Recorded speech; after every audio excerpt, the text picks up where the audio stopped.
And I said, I'm not promising anything. So, let me start off with, guy walks into a bar. And he gets down on one knee. And he says, Hillary, will you marry me? And the next thing he says to us is, I just couldn't wait any longer. How cute was that? And that's true. She came back for Thanksgiving on a plane, and Doug proposed in a bar at George's in La Jolla, which we're pretty proud of, so that was great.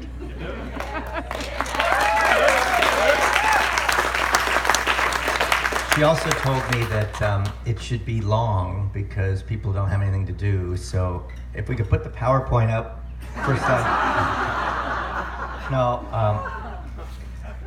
So let me tell a few things about Hillary. First of all, it's so nice she planned her wedding on Father's Day weekend. That was really very special, walking her down the aisle. I'm so excited about that. When she was a little girl, her brother couldn't pronounce her name. He called her Riri. And to this day, people still call her Riri because it's not right, so that's great. Then she's about, I could tell her whole life story. She's about 5, I guess, going to kindergarten, and the school she went to was this private school, La Jolla Country Day, that's hard to get into, so you have to interview for it. So Hillary has this interview, she goes and she's talking, they take this 5-year-old and talking to the teachers, and her mother and her brother in a stroller are there, and the teacher says, so who's that over there? She says, oh, that's my mother. Who's that next to her? I don't know. I don't know. So, is that anybody in your family? I don't think so. Apparently that's the stage you're at that days, and she's kind of kept that to this day, right, Hunter?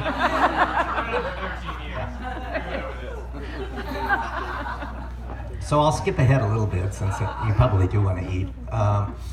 One of the highlights of my entire life was, the college tour with Hillary. Dads, remember this, fathers and daughters going on a college tour. And we went to lots of wonderful schools, and she was trying to figure out where to go. So we get to Dallas, to SMU, and she kind of likes it there, I can tell, but we go to other places too that she likes. And so she gets a blister on her heel. We go to the student health service, and the nurse says, so where do you think you're going to school? Hillary says, oh, here, for sure. She didn't tell me or anybody else. She did that. And so they said, how come? Well, because they've got cool sunglasses here. And to this day, that's true. No, she's denying. So she went there for that reason, and her whole life was changed. Just think what it would have been if you hadn't gone to Dallas. All the great friends you've got here, your sorority friends, your husband and all that, that's great. And all that. Yeah. What's his name? Hillary loves presents, and Doug, now that's your job, not mine anymore. And Christmas was like such a big deal for Hillary, and she sent me a text the other day that this is like Christmas times 10, which I thought, that's pretty big for Hillary. I don't think you can get bigger than that. That's pretty exciting. So now Doug. Doug, you're the calm to Hillary's storm. We heard all this last night about being such a gentleman, but he's actually passionate about things besides Hillary. He's passionate about his green egg. So in honor of the wedding, all the food is prepared on one of those green egg barbecues, which is much of that. And he's also passionate about sports. And so he arranged for his Washington Capitals to win the Stanley Cup the same week as his wedding, which is pretty exciting. So Doug, we're very proud to welcome you into our family, and it's so exciting. We're just wonderful. So remember, no jokes. So I have something that, apologies to David Letterman, but 10 reasons for you to go through here. 10 reasons this is not the royal wedding. There was another wedding this month, and just want you to know that there's some special things here. Number 1 reason, you didn't have to do a 2.5-mile walk in heels. There was no Elton John rolling his eyes. There was, the audience is full of people with good teeth. The weather is even better here than in London, which was a questionable about a week ago, but great. Number 5 is her actual father walked her down the aisle, which is pretty special. Number 6, where's Jack? There was a traditional preacher message that we all loved. Yeah, thank you, Pastor Bob.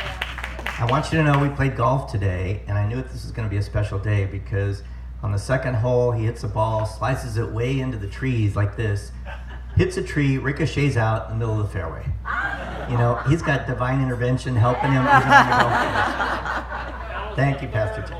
Yeah, oh, excuse me. Reason number 7 that this is not the royal wedding is it cost less than $50 million. Just a little bit, but. Meghan Markle said she wouldn't obey. Oh, wait a minute. Hillary didn't say that either, so I guess that's another. And the last 2 reasons that this is not the royal wedding is the bride is even more beautiful. And the last reason, the mothers, the queen mothers, are even more beautiful. Stand up. You two have done incredible work. Come on, stand up.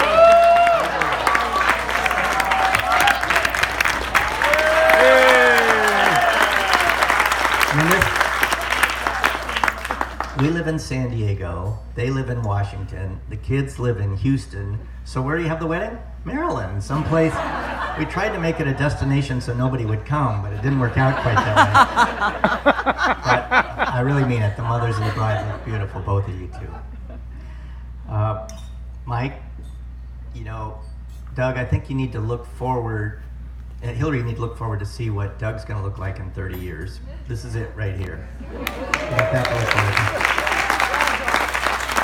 And Doug, you need to look forward to see what Hillary's going to look like in 30 years. And give or take a little bit, if you want to make it 60 years, Grandma Marge back there.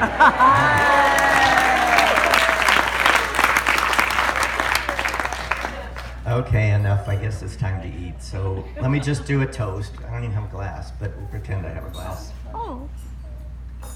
To love, life, health, and good fortune. You're here. Let me end with an old Irish toast. May you grow old together on one pillow. Woo! Who steals the pillow? Love it. Thank you, Doc.